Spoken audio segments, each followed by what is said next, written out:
కిషన్ రెడ్డి గారిని మాట్లాడాల్సిందిగా కోరుతున్నాం.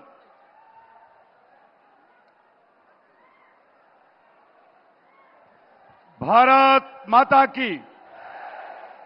ఇది జగిత్యాల గడ్డ. తెలంగాణ కోసం అద్భుతమైనటువంటి పోరాటం చేసినటువంటి ఈ యొక్క జగిత్యాల, కరీంనగర్, నిజామాబాద్, ఉత్తర తెలంగాణకు సంబంధించినటువంటి ఈ యొక్క బహిరంగ సభలో మన ప్రియతమ ప్రధానమంత్రి నరేంద్ర మోడీ గారు వచ్చారు కాబట్టి అద్భుతంగా మనము రెండు చేతులు పిడికిలు బిగించి నినాదాలు ఇవ్వాలి. భారత్ మాతాకి, భారత్ మాతాకి, జై శ్రీరామ్, జై శ్రీరామ్.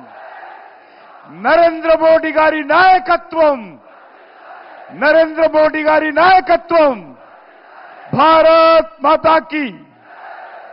ఈనాటి కార్యక్రమానికి ముఖ్య అతిథులుగా తెలంగాణ సమాజాన్ని, తెలంగాణ ప్రజలను కలవడానికి వచ్చినటువంటి మన ప్రియతమ ప్రధానమంత్రి, ప్రపంచానికే ఈరోజు విశ్వ నాయకుడిగా అన్ని దేశాలకు సంబంధించి, అన్ని వర్గాలకు సంబంధించి గుర్తింపు తెచ్చుకున్నటువంటి నరేంద్ర మోడీ గారు వారి ఈ 9.5 సంవత్సరాల పాలనలో దేశంలో అద్భుతమైనటువంటి పరిపాలన చేసి ఒక పేదవాడి ఇంటి నుంచి మొదలు పెడితే ఈ యొక్క చంద్ర మండలానికి సంబంధించి చంద్రయాన్ వరకు కూడా ఈరోజు ప్రపంచమంతా కూడా అబ్బురపడే విధంగా ఈరోజు నరేంద్ర మోడీ గారి నాయకత్వంలో మంచి పరిపాలన, ఒక నీతివంతమైనటువంటి పరిపాలన, ఒక సుస్థిరమైనటువంటి పరిపాలన ఈ దేశానికి అందిస్తున్న విషయం మనకు తెలుసు.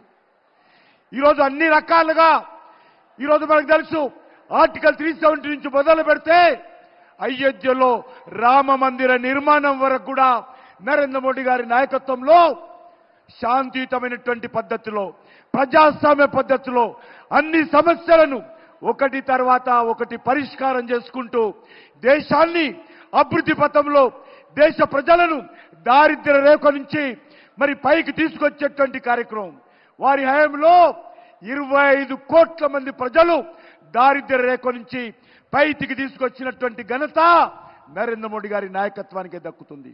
మన రాష్ట్రంలో కూడా మనకందరికీ తెలుసు, జాతీయ రహదారుల విషయంలో కావచ్చు, లేకపోతే మన యొక్క రామగుండంలో ఎరువుల పరిశ్రమ కావచ్చు, మన యొక్క నిజామాబాద్, వరంగల్, ఆదిలాబాద్ జిల్లాలకు సంబంధించి నేషనల్ టర్మరిక్ బోర్డు కావచ్చు, జాతీయ పసుపు బోర్డు కావచ్చు, లేక ఈ యొక్క గ్రామీణ ప్రాంతాలలో గ్రామ పంచాయతీలకు అన్ని రకాల నిధులు ఇచ్చే కార్యక్రమం కావచ్చు, లేక ఈరోజు మన యొక్క తెలంగాణ రాష్ట్రంలో అన్ని రకాల మౌలిక వసతు కల్పనలో లాస్ట్ 10 years నరేంద్ర మోడీ గారి నాయకత్వంలో గత 10 సంవత్సరాలుగా 10 లక్షల కోట్ల రూపాయలు తెలంగాణ రాష్ట్రానికి ఈ యొక్క నరేంద్ర మోడీ గారి ప్రభుత్వము ఖర్చు చేసిన విషయాన్ని మనం చేస్తా ఉన్నాను. ఈరోజు మనం చూస్తా ఉన్నాము. ఈరోజు నరేంద్ర మోడీ గారి నాయకత్వంలో ఒక తెలంగాణ అభివృద్ధి కోసం అన్ని రకాలుగా ఈరోజు అంకిత భావంతో మన ప్రభుత్వం పనిచేస్తూ ఉంది. కరోనా వచ్చినప్పుడు ఏ రకంగా ఆదుకున్నారో, కరోనా నుంచి ఈ రోజు వరకు కూడా ప్రతి పేదవాడికి 5 కేజీల బియ్యం కానీ నెలకు, అదేవిధంగా ప్రతి రైతుకు ఈరోజు 6,000 రూపాయలు మోడీ పైసలు బ్యాంక్ అకౌంట్లో వేస్తున్న విషయం కానీ, లేక ఈరోజు రైతులకు సంబంధించినటువంటి గిట్టుబాటు ధర కానీ అన్ని రకాలుగా ఈరోజు తీసుకుపెడుతున్నాం. మనకు తెలుసు, సమ్మక్క సారక్క పేరుతో జాతీయ విశ్వవిద్యాలయం నరేంద్ర మోడీ గారు ఏర్పాటు చేసిన విషయాన్ని మనం చేస్తున్నాను. Tribal university, national tribal university Sammakka Sarakka మన దేవతలు ఎవరెత్తున్నారో మన దేవతల పేరు మీద ఏర్పాటు చేసిన విషయాన్ని మనం చేస్తున్నాను. అందుకే మన తెలంగాణ సమాజం అంతా కూడా నరేంద్ర మోడీ గారిని ఈరోజు ఆశీర్వదించాల్సిన అవసరం ఉంది. తెలంగాణ అభివృద్ధి కోసం నరేంద్ర మోడీ గారి నాయకత్వంలో కేంద్ర ప్రభుత్వం అంకిత భావంతో ప్రయత్నం చేస్తూ ఉంది. అందుకే మీ అందరినీ కోరుతా ఉన్నాను. ఈరోజు మనం చూశాము, ఈ రాష్ట్రంలో 10 సంవత్సరాలుగా అధికారంలో ఉన్నటువంటి బీఆర్ఎస్ పార్టీ, కేసీఆర్ కుటుంబము ఏ రకంగా దోపిడీ చేసిందో మనకు తెలుసు. 1000 కోట్ల రూపాయలు దోపిడీ చేయడం జరిగింది. అది కాళేశ్వరం సాగునీటి ప్రాజెక్టు కానీ, లేక లిక్కర్ బిజినెస్లో కానీ, ఇసుక వ్యాపారంలో కానీ, గ్రానైట్ వ్యాపారంలో కానీ, గొర్రెల పంపిణీలో కానీ, మన్నిరేగాల్లో కానీ, దళిత బంధులో కానీ, భూ వ్యాపారంలో కానీ, ఈరోజు కాంట్రాక్టుల దగ్గర పూర్తిగా ఈ ప్రభుత్వము గతంలో ఏ రకంగా తెలంగాణ సమాజాన్ని దోపిడీ చేసిందో, ఈరోజు తెలంగాణ దోపిడీ చేసింది సరిపోలేదని చెప్పి ఢిల్లీకి వెళ్ళి, ఢిల్లీలో కూడా కేసీఆర్ కుటుంబము, కేసీఆర్ కూతురు కవిత ఏ రకంగా అక్రమంగా ఆపు ప్రభుత్వంతో కలిసి లిక్కర్ వ్యాపారంలో ప్రజాధనాన్ని దోపిడీ చేసిందో, ఏ రకంగా లిక్కర్ కుంభకోణానికి పాల్పడిందో మనం చూశాము.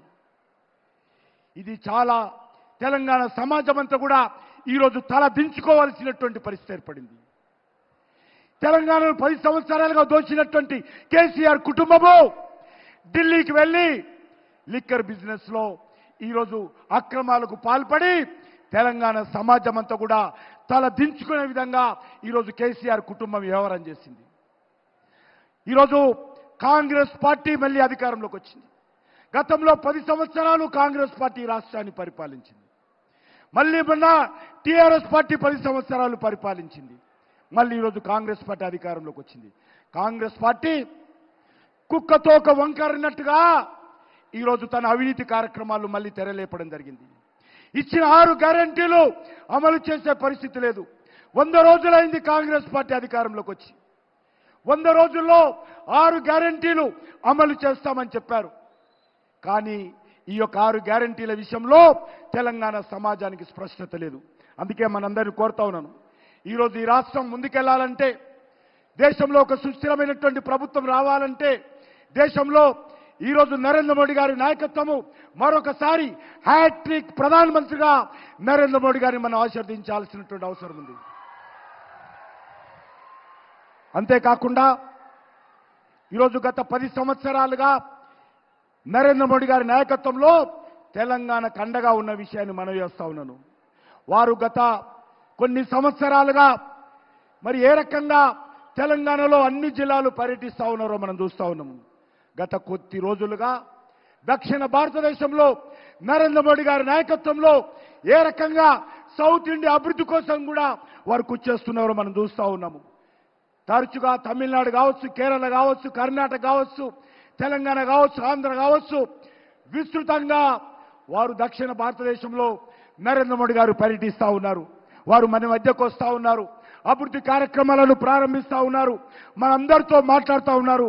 ముఖ్యంగా తెలుగు ప్రజలతో నరేంద్ర మోడీ గారు ఏ రకంగా మమేకమై పనిచేస్తున్నారో మనం చూస్తున్నాం. తెలుగు భాషలో ఈరోజు వారు నేర్చుకోవడం కోసం కృషి చేస్తా ఉన్నారు. ఈరోజు తెలుగు వాడిగా మనం గర్వపడాలి. తెలుగు భాషను కూడా మన ప్రియతమ ప్రధానమంత్రి గారు ప్రోత్సహిస్తా ఉన్నారు. తెలుగు భాషలో స్వయంగా ప్రధానమంత్రి గారు మాట్లాడుతూ ఉన్నారని మనవి చేస్తా ఉన్నాను. అందుకే మనం చూస్తా ఉన్నాము, తెలుగు భాషను నరేంద్ర మోడీ గారు నేర్చుకుంటున్నారు. తెలుగు వారు చేస్తున్నటువంటి ప్రసంగంలో అక్కడక్కడ తెలుగు పదాలు కూడా నేర్చుకొని ఎంతో కష్టపడి ఎంతో బిజీ ఉన్నప్పటికీ కూడా ఒక దిక్కు భారతదేశము, ఒక దిక్కు ప్రపంచం గురించి కూడా ఆలోచన చేస్తూ చివరకు మన తెలుగు భాషను కూడా నేర్చుకునేటువంటి ప్రయత్నము మన ప్రియతమ ప్రధానమంత్రి గారు చేస్తా ఉన్నారు. అందుకే ఈరోజు ఒక్కటే మనవి చేస్తా ఉన్నాను, వారు ఒక నిర్ణయం చేశారు. నేను హిందీలో ఎక్కడ దేశంలో ఎక్కడ మాట్లాడినా, ఏ కార్యక్రమాలకు వెళ్ళినా నేను మాట్లాడినటువంటి ఉపన్యాసము నా తెలుగు ప్రజలకు వినాలి, నా తెలంగాణ ప్రజలు వినాలి. దానికోసమే ఈరోజు వారి ప్రసంగాలన్నిటిని కూడా తెలుగులో వినే విధంగా వారు మరి అందుబాటులో తీసుకొచ్చారు. కాబట్టి నేను మీ అందరినీ కోరుతా ఉన్నాను, మీ ద్వారా యావత్తు తెలుగు ప్రజలకు, తెలంగాణ ప్రజలను కోరుతా ఉన్నాను, నరేంద్ర మోడీ గారి ఉపన్యాసాలు తెలుగులో వినండి. ఈరోజు వారు నమో ఇన్ తెలుగు ట్విట్టర్లో మనం వెళ్ళినట్లయితే మొత్తం ఉపన్యాసాలన్నీ కూడా తెలుగులో ఉన్నాయి. కాబట్టి ఆ ఉపన్యాసాలన్నీ కూడా వినాల్సిందిగా యావత్తు తెలుగు సమాజానికి, యావత్తు తెలంగాణ సమాజానికి నేను విజ్ఞప్తి చేస్తా ఉన్నాను. వారు ఎంతో ఈరోజు తన ప్రసంగంలో తెలుగు భాష ఉండేందుకు వారు ప్రయత్నం చేస్తూ ఉన్నారు. కాబట్టి తెలుగు ప్రజలంతా సహకరించాల్సిందిగా తన ఆలోచనలను నరేంద్ర మోడీ గారు తెలంగాణ ప్రజలకు పంచుకోవడం కోసం కృషి చేస్తూ ఉన్నారు. కాబట్టి నేను మరొకసారి నరేంద్ర మోడీ గారికి హృదయపూర్వకమైనటువంటి ధన్యవాదాలు తెలియజేస్తూ వచ్చే పార్లమెంట్ ఎన్నికల్లో నరేంద్ర మోడీ గారిని ఆశీర్వదించాల్సిందిగా, భారతీయ జనతా పార్టీకి అండగా ఉండాల్సిందిగా, తెలంగాణలో ఉన్నటువంటి 17కు 17 సీట్లు భారతీయ జనతా పార్టీ అభ్యర్థులను గెలిపించాల్సిందిగా కోరుతా ఉన్నాను. ఖచ్చితంగా నరేంద్ర మోడీ గారి నేతృత్వంలో తెలంగాణ సమగ్రమైనటువంటి అభివృద్ధికి భారతీయ జనతా పార్టీ నేతృత్వము, నరేంద్ర మోడీ గారి నాయకత్వం కట్టుబడి ఉంది. తెలంగాణ ప్రజల సంక్షేమం కోసం నరేంద్ర మోడీ గారు కట్టుబడి ఉన్నారు. కాబట్టి ఈరోజు దేశం కోసం నరేంద్ర మోడీ గారిని గెలిపించండి. మన భవిష్యత్తు కోసం నరేంద్ర మోడీ గారిని ఆశీర్వదించండి. మన పిల్లల భవిష్యత్తు కోసం నరేంద్ర మోడీ గారిని అండగా ఉండండి. అందుకే మీ అందరినీ కోరుతా ఉన్నాను. ఈరోజు మరొకసారి నేను ఈ సందర్భంగా మీరందరూ కూడా నాతో పాటు నినాదాలు ఇవ్వాలి. భారత్ మాతాకి జై శ్రీరామ్. అందరూ 2 చేతులు ఎత్తాలి. ప్రతి ఒక్కరు కూడా జై శ్రీరామ్. फिर एक बार मोदी सरकार, फिर एक बार अब की बार अंटे 400 पर अब की बार जय श्री राम. भारत माता की. नरेंद्र मोदी गारी नायकत्वम